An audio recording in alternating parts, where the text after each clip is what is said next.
पूरी दुनिया में इससे अच्छा इन्वेस्टमेंट, इससे सेफ इन्वेस्टमेंट ऐसे सिचुएशन के लिए है ही नहीं। एफडी आपको कितना देगा? 6, 7, 8, 9। एफडी से मैक्सिमम रिटर्न हम कैसे लें? कई बार तो म्यूचुअल फंड के बराबर रिटर्न कैसे लें एफडी से। अब जैसे मान लो आपको आईफोन लेना है, 6-7 महीने बाद कोई नया आईफोन का लॉन्च होने वाला है। आईफोन की चुल्ली बहुत लोगों में रहती है ना, नया आएगा लेंगे। जिंदगी के उतार चढ़ाव का कभी कोई भरोसा नहीं है, क्योंकि मैं खुद ऐसी सिचुएशन से गुजर चुका हूँ जब मेरे घर के बाहर मर्सिडीज खड़ी है, ब्लैक कलर की चमचमाती, कुछ ही दिनों पहले ली हुई मर्सिडीज खड़ी है, लेकिन घर की हालत यह है कि अगले महीने का घर का खर्चा कैसे चलेगा पता नहीं। मुसीबतें, बुरा समय, ये सब बिन बुलाए आती है सर। कभी आपको बता करके नहीं है कि अगले महीने मुसीबत आने वाली है, अगले महीने बुरा समय आने वाला है।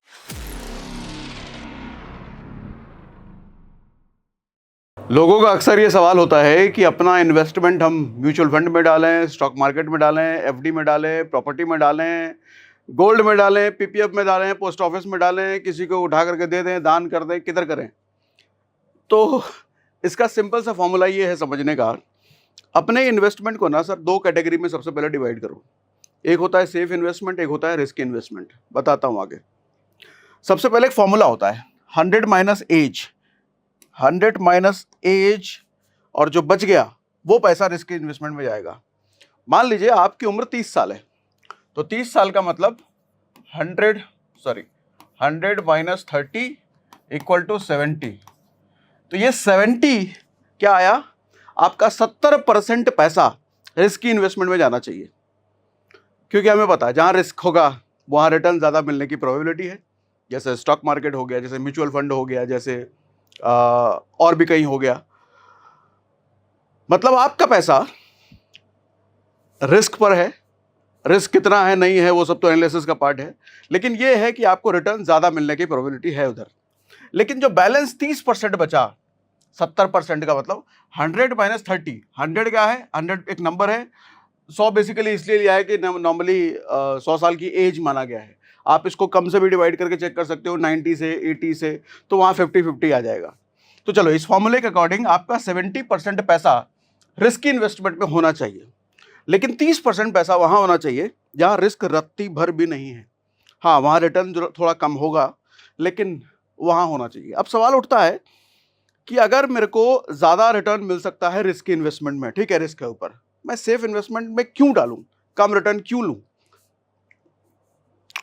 इसका मतलब समझो सर, होता क्या है, कई सारी जिंदगी में ऐसे फेजेस होते हैं जहां पर आपको एक फिक्स पैसा चाहिए।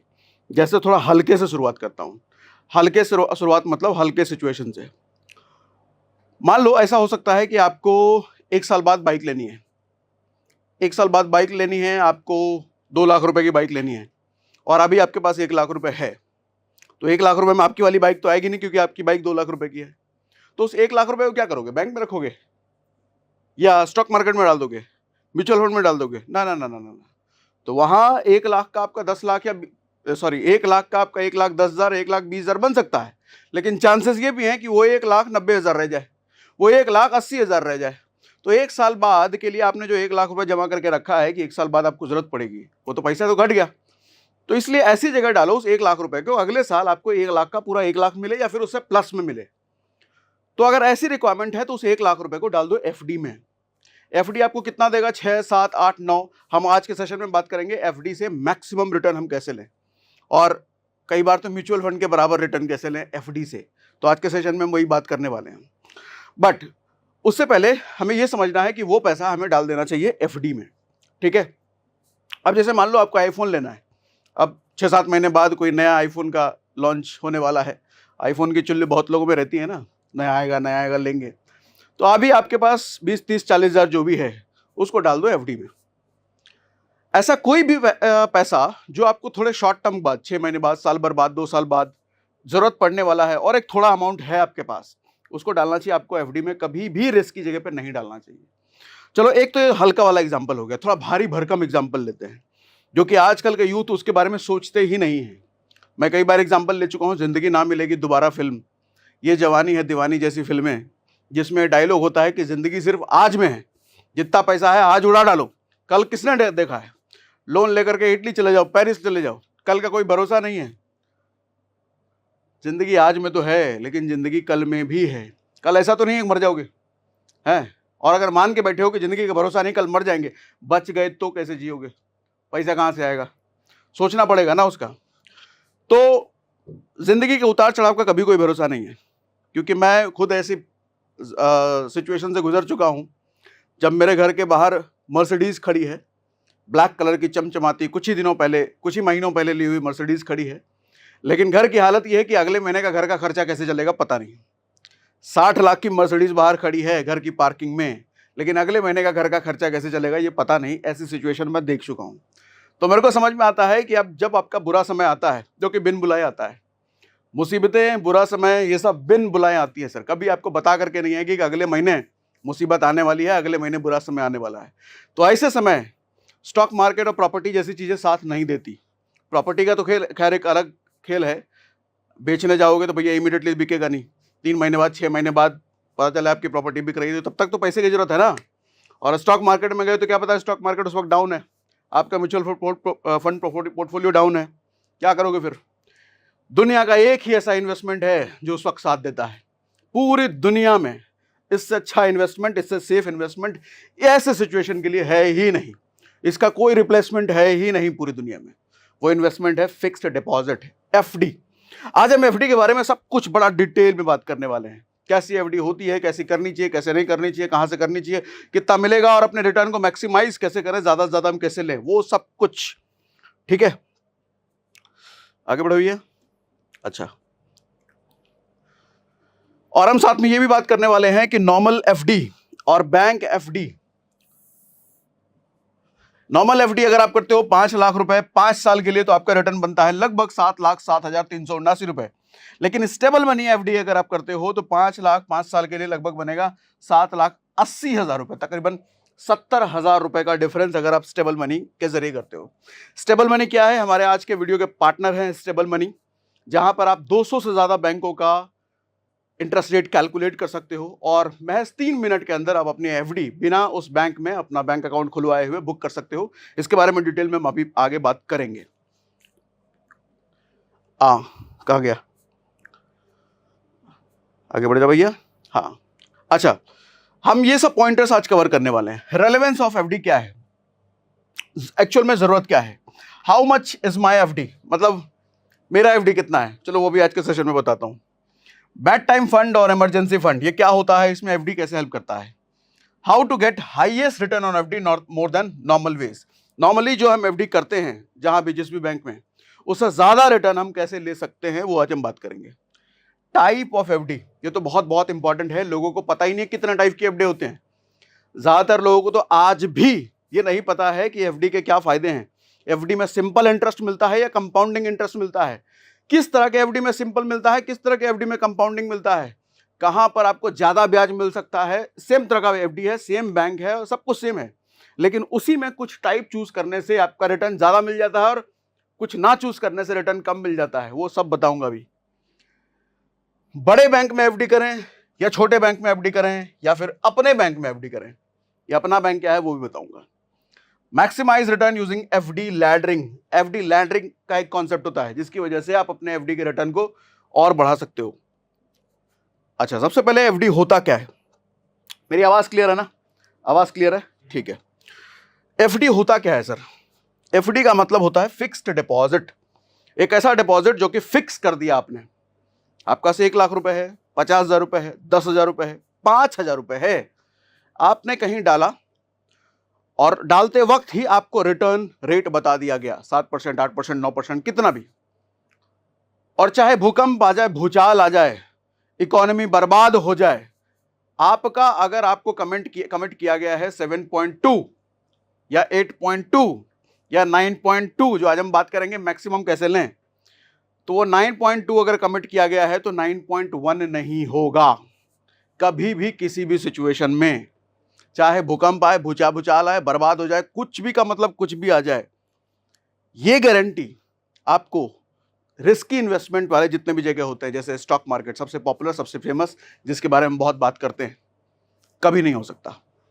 ठीक है, तो फिक्स डिपॉजिट का फायदा ये है कि आपको पता है अगर आपने 5 साल बाद किया, 5 साल तक किया, तो 5 साल बाद एग्जैक्टली कितना रुपया मिलने वाला है आपको। 2 साल के लिए किया तो 2 साल बाद एग्जैक्टली कितना रुपया मिलने वाला है आपको, ये पता है। उसमें 1 रुपए की भी हेरा फेरी कम ज्यादा नहीं हो सकता, ना कम हो सकता है ना ज्यादा हो सकता है। ठीक है, तो ये है एफडी।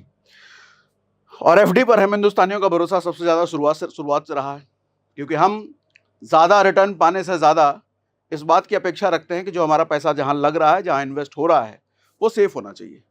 वो अगर बहुत ज्यादा नहीं बढ़ रहा है तो घटना तो बिल्कुल नहीं चाहिए। तो इसलिए भी एफडी इंडिया में सबसे ज्यादा पॉपुलर इंस्ट्रूमेंट है। एफडी कब करवानी चाहिए?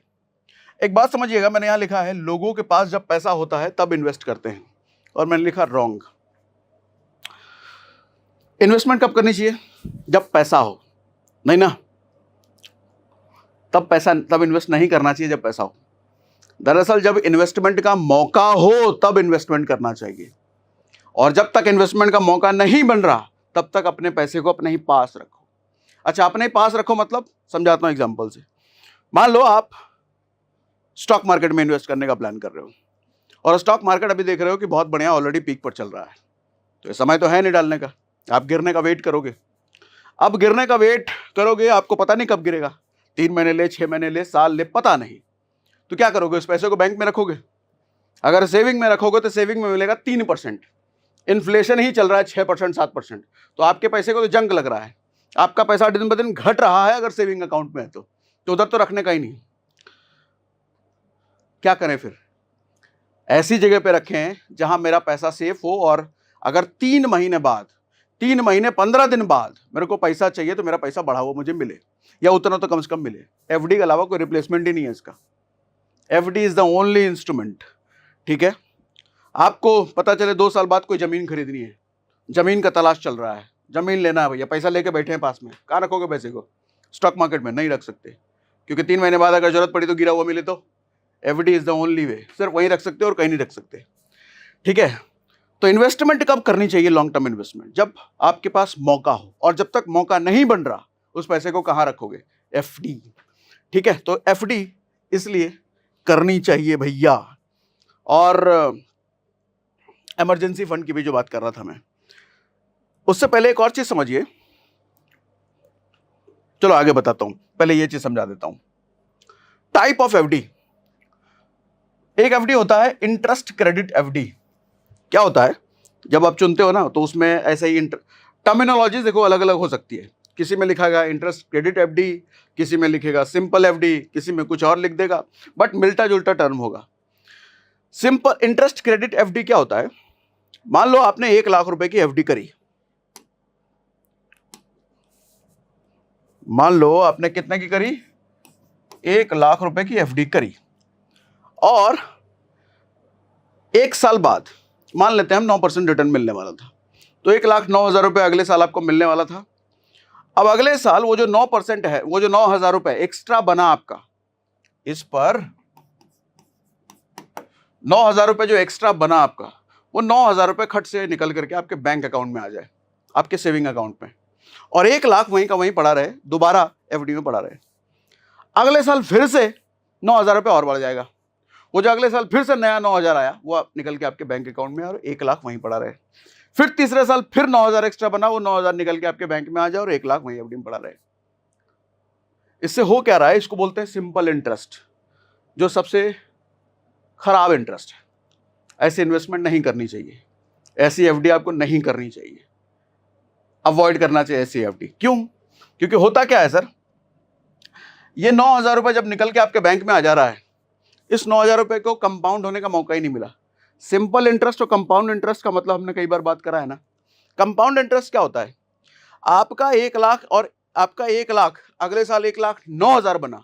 अगर ये 9,000 रुपए डिपॉजिट ही है, जमा किया हुआ एफडी में ही है, तो जो दूसरे साल इंटरेस्ट मिलेगा वो 1,09,000 पर 9% बनेगा।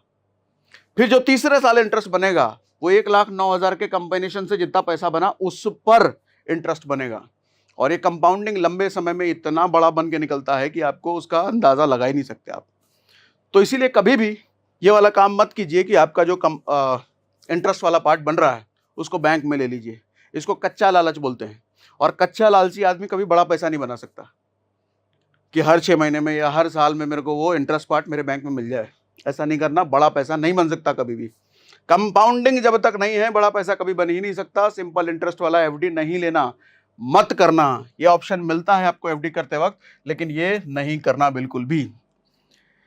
इंटरेस्ट री इन्वेस्ट एफडी, ये क्या होता है? जो सर मैंने भी बताया कि 9,000 रुपये अगले साल जब बना वो 9,000 रुपये वापस से री इन्वेस्ट हो जाए इसके साथ, यही वाला करना है।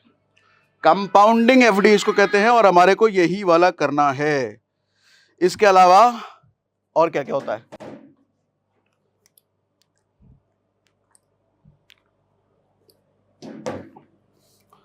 इंटरेस्ट, उसके बाद कंपाउंडिंग एफडी। अच्छा, जैसा कंपाउंडिंग एफडी यही होता है री इन्वेस्ट, जब आपका इंटरेस्ट री इन्वेस्ट हो रहा होता है तो वही कंपाउंडिंग एफडी बनता है। क्वार्टरली कंपाउंडिंग और एनुअली कंपाउंडिंग। या कंपाउंडिंग भी दो तरीके से होता है। आपका पैसा हर क्वार्टर में भी कंपाउंड हो सकता है, हर साल भी कंपाउंड हो सकता है। हर क्वार्टर मतलब हर 3-4 महीने पर, 3 महीने पर। तो कौन सा वाला करना चाहिए? कौन सा वाला करना चाहिए? आपको क्या लगता है? हर क्वार्टर में अगर पैसा कंपाउंड हो और हर साल कंपाउंड हो, कौन सा वाला करना चाहिए? क्वार्टर वाला। मतलब मेरा एफडी अगर मैं 4 महीने के लिए कर रहा हूं और 4 महीने में ही मेरे को इंटरेस्ट मिला और वो कंपाउंड हो जाए, वो ज़्यादा बेटर है। लेकिन एक दिक्कत है, जब आप शॉर्ट टर्म के लिए एफडी करते हो तो शॉर्ट टर्म के एफडी में कम रिटर्न मिलता है। फिर कौन सा वाला करना चाहिए? हाँ, एनुअली वाला। तो वहाँ कंपाउंडिंग भी एनुअली होगा। फिर क्या कर सकते हैं? क्वार्टर पे जो इंटरेस्ट मिलेगा वो एनुअली से कितना है वो देखना पड़ेगा। आप जब एफडी करते हो, सोल्यूशन बताता हूँ, आप जब एफडी करते हो, चाहे शॉर्ट टर्म करो लॉन्ग टर्म करो, वहाँ उसी में एक ऑप्शन होता है कि आपको जो इंटरेस्ट चाहिए वो क्वार्टरली चाहिए, एनुअली चाहिए, तो आप ऑप्शन चुन सकते हो। ठीक है, ये सब चीज़ें जनरली लोगों को नहीं पता होती। पता थी आप लोग को? Quarterly compounding, annually compounding, simple compounding. Long term FD, short term FD. Long term FD मतलब 1 साल से ज़्यादा, और अगर वो लॉन्ग टर्म एफडी 5 साल का बन जाता है तो टैक्स सेविंग एफडी बन जाता है। आपको उस पर टैक्स रिबेट भी मिलने लग जाता है उस एफडी पर। जनरली एफडी एक ऐसा इंस्ट्रूमेंट है जिसपे आपको टैक्स रिबेट नहीं मिलता, लेकिन अगर 5 साल के लिए लगातार आप इन्वेस्टेड हो एफडी में तो टैक्स रिबेट भी मिलता है। कितना मिलता है? एटीसी के तहत अप टू 1.5 लाख रुपया। ठीक है, तो ये टाइप ऑफ एफडी हो गया।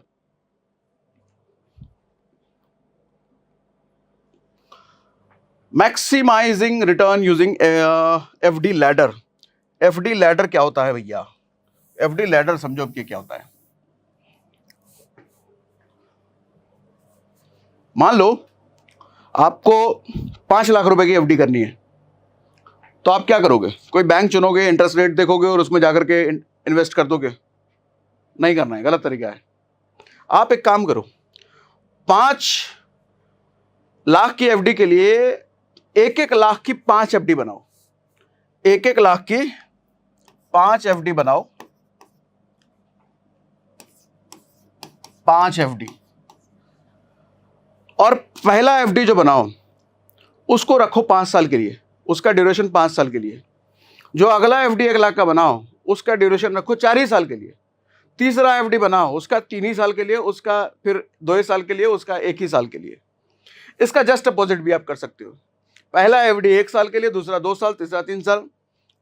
या फिर आप कुछ ऐसे भी कर सकते हो, पहला एफडी 5 साल, अगला एफडी 6 साल, उसका अगला एफडी मतलब नहीं सॉरी मैं गलत बता गया। आप ऐसे कर सकते हो कि पहला एफडी 1 साल के लिए हो गया, और दूसरा एफडी जो 2 साल के लिए हो गया, तीसरा एफडी 3 साल के लिए होगा, जो भी थोड़ी देर पहले मैंने बताया।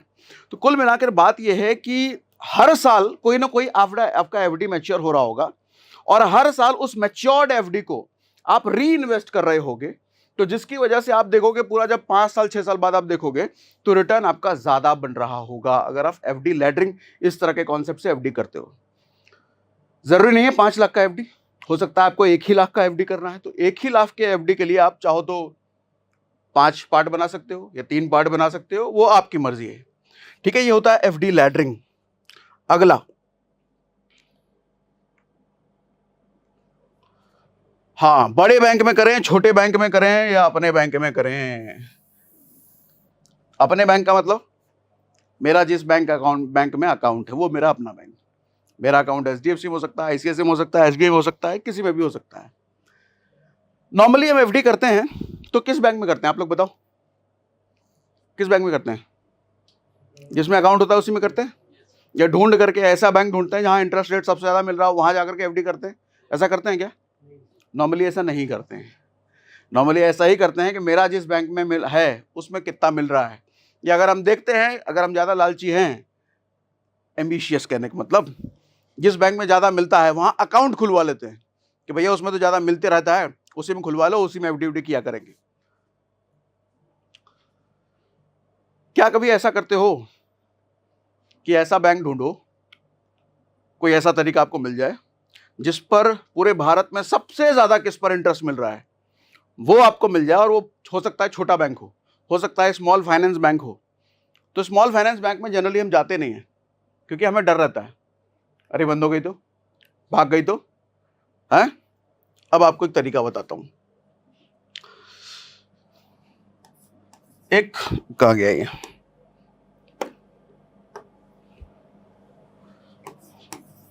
बैंक 1 में मिल रहा है आपको 7% मान लेते हैं, ठीक है। बैंक 1 कौन सा है?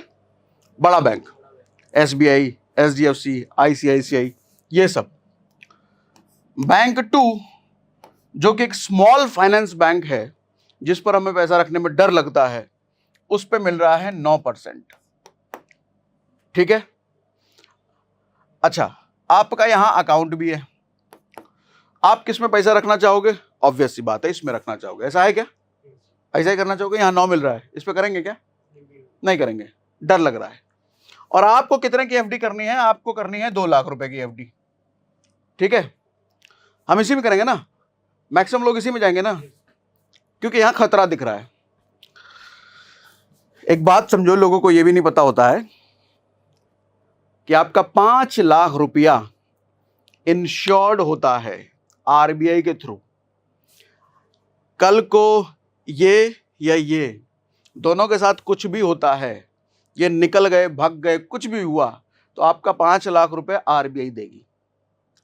तो यानी कि छोटा से छोटा बैंक, बड़ा से बड़ा बैंक, भैया आरबीआई द्वारा इंश्योर्ड है 5 लाख तक। अच्छा, अब अगर ऐसा हो कि भैया मेरे को तो 10 लाख की एफडी करनी है, क्या करूं?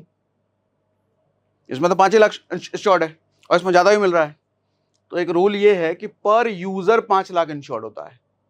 आप घर में किसी और के अकाउंट से कर लो, मम्मी पापा भाई बहन किसी और से अकाउंट से कर लो, पर यूजर 5 लाख। समझ आया? अब किधर एफडी करेंगे? छोटा वाला। लेकिन दिक्कत यह है कि इधर अकाउंट नहीं है, अब इसमें अकाउंट खुलवाना पड़ेगा। बिना अकाउंट खुलवाए इसमें ऑप्शन है कि करना एफडी, कर सकते हैं? नहीं। कैसे करेंगे? कर सकते हैं, सॉल्यूशन बताता हूं। कर सकते हैं। अगर बिना बैंक अकाउंट खुलवाए मेरा अगर इसमें एफडी हो जाए और ये पूरी तरीके से हम कह रहे हैं सेफ है, आरबीआई इंश्योर्ड है, तब मैं तो इसी में जाना चाहूंगा ना, बिना बैंक अकाउंट। मेरा लफड़ा नहीं है, और अच्छा उसमें भी मुझे कहीं जाना ना पड़े, घर बैठे मेरे मोबाइल फोन पे हो जाए, तो और बढ़िया। आओ, हाँ, जैसा मैंने बताया कि स्टेबल मनी के जरिए एफडी आपको ज्यादा रिटर्न मिल रहा है। तो ज्यादा रिटर्न कैसे मिल रहा है? हम कोई ऐसा बैंक चुनेंगे जो स्मॉल फाइनेंस बैंक हो। अच्छा, आता हूं, डिटेल में आता हूं, इस पे भी मैं लीक नहीं कर रहा। चलो आगे बढ़ो, मैं आपको मोबाइल के स्क्रीन पर ही सारा कुछ दिखाता हूं, ठीक है। इसको पहले मिटा लेते हैं। अब आता है स्टेबल मनी ऐप का रोल, और अब मैं स्क्रीन शेयर करता हूं। अब देखो, मैंने अपने मोबाइल पर खोल लिया है स्टेबल मनी ऐप, जो आपको यहां दिख रहा है। मैं जो भी यहां करूंगा उसका रिफ्लेक्शन यहां आएगा आपको। तो यहां पूरा एक्सप्लोर करके आपको दिखाता हूं ऐप को, इसके अंदर है क्या, ताकि आपका कोई सवाल ना पूछे, कंफ्यूजन ना हो। इसको कैसे यूज करना है वो सब समझ में आ जाएगा। देखो, होम स्क्रीन पर ही लिख करके आ रहा है सूर्योदय स्मॉल फाइनेंस बैंक। अब आपको इस बैंक का नाम भी नहीं सुना, इस बैंक में थोड़ी एफडी करेंगे, गड़बड़ है तो भाग जाएगा। अभी बताया ना, 5 लाख तक आपका क्या है, इंश्योर्ड है आरबीआई के थ्रू। देखो यहाँ लिख के भी आ रहा है 100% insured up to 5 lakh by DICGC। ये क्या है? मैंने भी आरबीआई बोला, ये क्या है? ये आरबीआई का सब्सिडरी है। आप इसको जब गूगल करोगे तो पता चलेगा ये आरबीआई का ही पार्ट है, ठीक है। तो आरबीआई इसलिए हम कह रहे हैं। अब इस पे आप जाओगे, इस पे जाने से पहले हम नीचे थोड़ा, अच्छा इस पे देखो, अर्न अप टू 9.10 एफडी, बहुत सारे म्यूचुअल फंड के बराबर का यहां मिल रहा है। FD are regulated by Reserve Bank of India. All bank FD up to 5 lakh are insured by DICGC, मतलब आरबीआई। ये आप यहां पर सारे बैंकों को कंपेयर कर सकते हो कि स्टॉप के जो कि हाईएस्ट रिटर्न जो दे रहे हैं, यहां ऊपर में कुछ निकाल के इसने दे दिया है। जैसे सर्वोदय बैंक 9.10, उत्कर्ष 9.10, शिवालिक 9.05, ये बजाज फाइनेंस में 0.850। अब अपनी मर्जी है हम किस बैंक में जाना चाहें, ठीक है। मान लेते हैं हम ये क्लिक कर देते हैं इस पर। अब इस पर जब क्लिक करते हैं तो यहां पर देखो डिटेल में आपको दिख रहा है 2 साल की अगर एफडी करोगे तो जनरल में, मतलब जनरल जो सीनियर सिटीजन नहीं है वो, सीनियर सिटीजन मतलब 60 से ऊपर होता है या 65 से ऊपर होता है? 60 से ऊपर होता है, हाँ आप बताना कमेंट बॉक्स में 60 से ऊपर होता है, झूठ बोल रहे हैं ये, ठीक है। सीनियर सिटीजन 9.10 सीनियर सिटीजन के लिए, और जो नॉर्मल है वो 8.65 रिटर्न। आप नॉर्मली बैंकों में देखोगे जो बड़े बैंक हैं 6.5, 7 या 7.5 भी बहुत ज़्यादा हो गया, बट यहाँ पे स्ट्रेट फॉरवर्ड आपको 8.65% मिल रहा है। आप अगर देखेंगे मैंने शुरुआत में कंपैरिजन किया था नॉर्मल बैंक और स्टेबल मनी, लगभग 60-70 हज़ार का डिफरेंस आया था 5 लाख पर 5 साल के लिए। तो वो सिर्फ 1-2% का भी अगर इधर उधर होता है तो 5 साल में इतना बड़ा डिफरेंस मिल जाता है। तो ज़्यादा जहाँ मिल रहा है हम वहाँ जाएंगे ना। अभी बहुत सारे फायदे हैं, बताऊंगा, बहुत सारे कन्फ्यूजन आ चुके होंगे आपके मन में, सब बताऊंगा, ठीक है। और नीचे आ जाओ, हाँ मैक्सिमाइज। अच्छा, इस बैंक में अगर करते हैं तो एयूएम 5,000 करोड़ का एयूएम मतलब एसेट अंडर मैनेजमेंट, ये 5,000 करोड़ का एसेट मैनेज ऑलरेडी कर रहे हैं। 13 स्टेट में है भैया, 23 लाख इसके हैप्पी कस्टमर हैं। और क्या क्या है, अच्छा हाँ ये चीज़ देखो, स्टेबल मनी के जरिए आप कोई भी डिपॉजिट जब करते हो तो आपको 50,000, 5 लाख, 1 लाख नहीं चाहिए, सिर्फ 5,000 रुपये से इनका डिपॉजिट शुरू हो जाता है। आपने एफडी कहीं 5,000 से शुरुआत देखा है क्या? होता होगा, मैंने ज़्यादातर नहीं देखा है, लेकिन ये 5,000 रुपये से, यानी कि आप चाहो तो पर मंथ इसमें एक नई एफडी खोल सकते हो। जो एफडी लैडरिंग की हमने बात करा, आप उसको चाहो तो पर मंथ शुरू कर सकते हो, ठीक है। 7 दिन बाद आप कभी भी विड्रॉ कर सकते हो। इस पर जरा क्लिक करके हम देख लेते हैं क्या कहना चाह रहा है। You can withdraw your money easily after 7 days using this stable money app. For any query customer care को बात कर लो। सर किसी भी एफडी में ना लॉकिंग होती है। जब आप बैंक से एफडी करते हो तो 1 साल 2 साल की लॉकिंग होती है। या लॉकिंग कहने का मतलब उससे पहले आप निकाल सकते हो, लेकिन निकालोगे तो कुछ ना कुछ पेनल्टी लगता है। यहाँ 7 दिन बाद आप कभी भी निकाल सकते हो, सिर्फ 7 दिन के लिए आपका पैसा यहाँ पर लॉक है। अभी सवाल आ रहे होंगे कल को ये बंद हो गया, भाग गया, नेगेटिव सवाल पहले आते हैं ना, और आने भी चाहिए। दूंगा, उसका भी आंसर दूंगा। इन शॉर्ट अब तो 5 लाख जो हमने कई बार बात कर लिया। इजी विड्रॉल कैलकुलेशन, जरा इस पर भी आ जाता हूं मैं। देखो ये कह रहे हैं कि अगर 6 महीने में पैसा निकालोगे तो 4% के हिसाब से आपका 1,02,000 रुपये बन जाएगा। 1 लाख अगर इन्वेस्ट कर रहे हो तो 1 साल बाद 5,85% मिलेगा, जिसमें 1,05,000 एट मेच्योरिटी 8.65 मतलब 1,18,000। ये कहना चाह रहे हैं कि आपका जो मेन पैसा है, जो कैपिटल है, वो नहीं घटता, जल्दी भी निकालो तो। एग्जैक्ट विड्रॉल अमाउंट में डिफर, टीडीएस वीडीएस कटता है क्योंकि, तो लास्ट में डिफर कर सकता है। अच्छा, और क्या है इसमें, कैलकुलेट माई रिटर्न। तो अब हम एक काम कर रहे हैं, स्टार्ट इन्वेस्टिंग पे बटन क्लिक करके 1 लाख की एफडी कर ही लेते हैं ताकि आपको पूरा प्रोसेस अच्छे से समझ आए। तो मैंने कर दिया स्टार्ट इन्वेस्टिंग पर क्लिक, और आपके सामने दिख रहा है 200 से ज़्यादा बैंकों का पूरा इंटरेस्ट रेट वगैरह सब कुछ। ये हम कंपैरिजन वाले पेज पर आ गए हैं, जहां पर आप कोई भी 3 बैंक को सेलेक्ट करके आप उनका कंपैरिजन कर सकते हो। और लेट्स सपोज पहले हमने स्टेट बैंक ऑफ इंडिया ले लिया, दूसरा उत्कर्ष ले लिया, और तीसरा ले लिया शिवालिक बैंक। तो अब इन तीनों का जरा हम कंपेयर करते हैं। अब यहाँ पे पूरा इस टेबुलर फॉर्मेट में आप पूरा डेटा अच्छे से कंपैरिजन कर सकते हो। Minimum deposit, instant booking, senior citizen benefit वगैरह वगैरह सब कुछ। और अब होम स्क्रीन पर आकर हम अपनी जरा इन्वेस्टिंग शुरू करते हैं। तो ये सूर्योदय एसएफ बैंक है। देखो यूआई इसका बड़ा सिंपल है। यहाँ पर एक बार आप डिटेल्स चेक कर लो कि 0 से 2 साल में कितना मिलेगा, 2 से 3 साल में कितना मिलेगा, आप सारा कुछ यहाँ पर चेक कर सकते हो। अब लेट्स सपोज मैंने 1 लाख की एक एफडी करनी है, तो 1 लाख की एफडी, 1 लाख का इनपुट मैं यहाँ पर डाल के जरा चेक कर लेता हूँ। अब देखो जैसे ही मैंने 1 लाख डाला, यहाँ पर मेरा मैच्योरिटी अमाउंट भी दिखने लग गया, 1,18,723 मुझे मिलेंगे।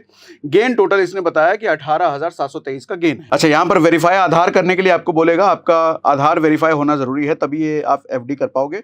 तो अपना आधार नंबर इस पर डाल करके वेरीफाई जरूर कर लीजिए। तो मैं जरा फास्ट फॉरवर्ड में यहाँ पर कर देता हूँ सब कुछ फटाफट, अपनी डिटेल्स सारी डाल देता हूँ। ऐसी जो चीज़ आपसे मांगे आप यहाँ डालते चले जाइए और आगे बढ़ते चले जाइए। और ऐसी कुछ पर्सनल डिटेल्स हैं जो आपको फिल करनी है, फिल करते हुए आगे बढ़ते रहिए।